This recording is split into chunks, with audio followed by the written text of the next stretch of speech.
আমরা খুঁজতে থাকবো বিশ্বনবীকে এই কঠিন দিনে, বিপদের দিনে নবীকে আমরা মাকামে মাহমুদে পেয়ে যাব। বিশ্বনবী সিজদায় পড়ে থাকবেন আর কাঁদতে থাকবেন। 50,000 বছর ওনার সিজদাটা লম্বা হবে। এই 50,000 বছর আমাদের জিকির হবে, ইয়া নাফসি ইয়া নাফসি, আল্লাহ আমারে বাঁচাও। আর এই 50,000 বছর বিশ্বনবী জিকির করবেন, ইয়া উম্মতি ইয়া উম্মতি, আল্লাহ আমার উম্মতকে বাঁচাও, আমার অনুসারীদেরকে বাঁচাও, আমার প্যারা উম্মতদেরকে তুমি মাফ করে দাও। বিশ্বনবীর কান্না আল্লাহ আর সহ্য করবেন না। সবাই যে বলবে, ও নবী, সব নবীদের কাছে ব্যর্থ মন নিয়ে ফিরে এলাম, আপনি কিছু করেন। আল্লাহ বলবেন, নবী আর কাঁদবেন না, আপনার কান্না আমার সহ্য হয় না, আপনি মাথা তুলেন, একটু তুলেন মাথা। এরফা রাসাক নবী মাথা তুলেন। সাল তুতা, আমার কাছে কি চাইবেন বলেন, আমি দেই। ওয়াশফা তুশাফা, শাফাত করেন ও নবী, যার জন্য সুপারিশ করবেন তবে তাদের জন্য সুপারিশ করা হবে যারা দুনিয়ার বুকে কোনো বেদাত তৈরি করে নাই।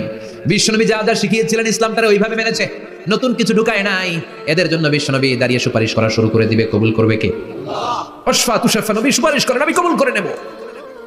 বিশ্বনবী দাঁড়িয়ে বলবেন, মাবুদ লিকুল্লি নবিয়্যিন দাওয়া মুস্তাজাবা, এই দুনিয়াতে সব নবীকে আপনি স্পেশাল একটা দোয়া করার অনুমতি দিয়েছেন, দোয়াটা করলেই কবুল করে নিয়েছেন।